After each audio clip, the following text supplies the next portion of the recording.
La guerre est déconcertante. Elle mêle danger, effort physique, incertitude et hasard.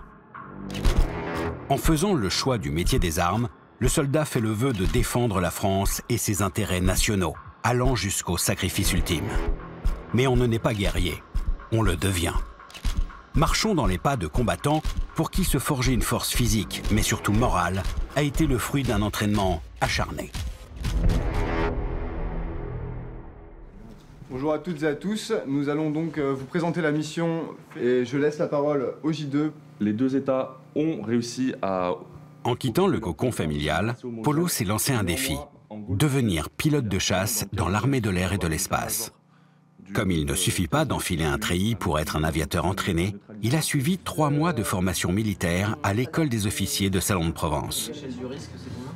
Alors l'objectif de la formation militaire générale de l'officier, c'est en réalité 3 choses. La première, c'est d'acculturer les jeunes recrues qui viennent du monde civil au monde militaire. La deuxième chose, c'est de faire réfléchir ces jeunes à l'engagement qu'est le leur, de devenir officier au service de la nation, avec tout ce que ça implique derrière, hein, c'est-à-dire la probabilité de donner la mort, ce qui est quand même pas anodin, et puis la réflexion sur le sens du service et de l'engagement. Et puis la dernière chose, et non des moindres, c'est de donner tous les outils nécessaires à ces jeunes pour que rapidement ils puissent exercer des responsabilités de commandement. Leader de Guépard, reçu Fort Éclair. Fort Éclair également terminé. Voilà. C'est bon, vous savez où vous allez, hein. Mais sinon les casques, vous pouvez les mettre soit dans les sacs, et là les gars, vous prenez en main votre raid à partir de maintenant, vous commencez, et c'est parti. C'est bon? C'est ici que tout se joue. Pendant 4 jours, les élèves vont puiser dans leurs ressources intérieures pour accomplir la mission qui leur a été confiée, malgré des conditions difficiles. Infiltration, collecte de renseignements, immersion en zone hostile.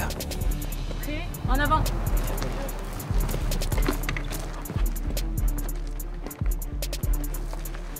Pendant leur aide synthèse, on va leur demander de restituer l'intégralité de leur formation, notamment au niveau de l'aguerrissement, du combat, de la topographie, des franchissements, et les amener à une restitution sur des phases dynamiques et statiques. Cette falaise de 100 mètres, soit l'équivalent d'un immeuble de 30 étages, est un obstacle vertigineux. Mais ce qui est attendu d'un militaire, c'est qu'il fasse preuve de courage pour continuer à avancer, malgré la peur.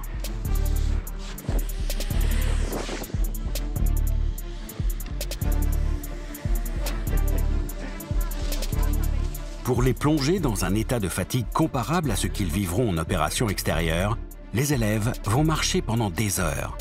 Ils n'auront que 20 minutes de répit pour dormir cette nuit-là. Peloton, bussière. Ils vont dormir dehors, notamment avec des bivouacs, donc pas en tente. Et ils sont amenés aussi à se dépasser sur le plan mental, mais aussi physique, et travailler en groupe. Puisqu'on leur demande un esprit de cohésion et de corps, chose qu'ils n'ont pas forcément en arrivant du civil, et qu'ils doivent acquérir à la fin de ces 3 mois pour ensuite arriver dans leurs futures unités. On arrive au niveau de la chapelle du Paty, et là, tout le monde se place, donc nous...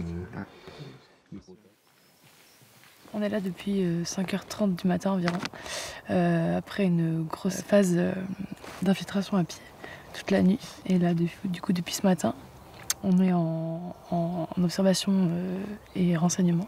On essaie de voir tous les mouvements qu'il y a, qui passent par là, qu'est-ce qui se dit, vu qu'on est assez proche. Guépard 2 de Guépard 5. On a donc 13 PAX confirmés avec des armes qui sont en train d'essayer. Reçu pour Guépard. Le ROI me donne plus de PAX sur zone. Confirmez le nombre de PAX sur zone. On recompte les PAX Guépard. Ici. Les armes qui vont au niveau de la face nord, qui sont en train de quitter la face sud, je répète. L'échange d'armes terminé, les ennemis quittent la zone. Les élèves officiers s'exfiltrent en toute discrétion. On est sur la phase d'exfiltration de la mission. Donc on a réussi la phase d'observation, on vient de regarder tous les objectifs pendant 8 heures à peu près. Et donc là, c'est la marche pour monter le Mont Ventoux. Ça va être assez costaud, je pense. On a 1000 mètres de dénivelé positif, donc ça va grimper assez fort. Tout le monde est un peu fatigué, mais c'est le dernier effort et on va y arriver, je pense.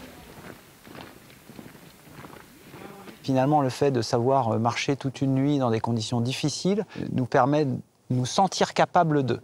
Et se sentir capable, ça permet en situation réelle de réagir sainement.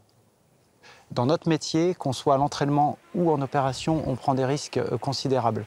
Dès lors qu'on met le pied sur une échelle, sur l'échelle de l'avion de combat qu'on pilote ou dans lequel on vole, on en a conscience.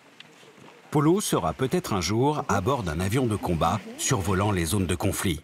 Mais se confronter à la rusticité du terrain est indispensable dans sa formation militaire. Ce que j'y gagne, c'est me rendre compte que voilà, l'armée de l'air et aussi dans toutes les armées, c'est pas que les avions, c'est des gens qui sont au sol. Si jamais j'arrive à être dans un avion, il faut comprendre comment ça se passe en bas pour pouvoir mieux gérer finalement la situation. Si on n'arrive pas à se mettre à la place du personnel qu'on va aider, ça va être difficile. Et aussi, en tant que pilote de combat, on peut même plus tard être exposé à une éjection, par exemple, se retrouver en terrain hostile. Et à ce moment-là, marcher plusieurs kilomètres, ne pas se faire repérer par l'ennemi, arriver à survivre avec peu de vivres. Et c'est là que je trouve que le raid synthèse, il prend tout son sens. Repos. Donc ce matin s'achève votre formation au sein de la section d'instruction militaire qui a fait de vous aujourd'hui des combattants avant de devenir des chefs. Donc félicitations à tous, vous avez tous fini la formation dans l'intégralité de la promotion. Donc bonne continuation dans vos unités. Lorsqu'un jeune choisit de servir son pays sous l'uniforme, il sait qu'une transformation l'attend.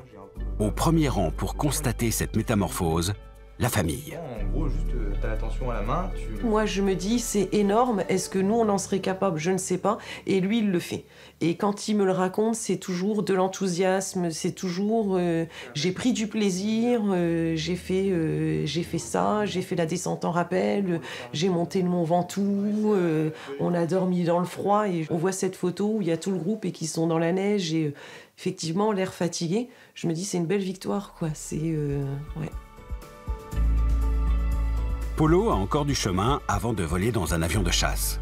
Plusieurs années de formation au métier de pilote l'attendent désormais. Dans ces conditions de vol, Polo est loin de se douter que l'atmosphère terrestre est un environnement inhospitalier pour l'homme, car le corps humain n'est pas adapté à la 3e dimension.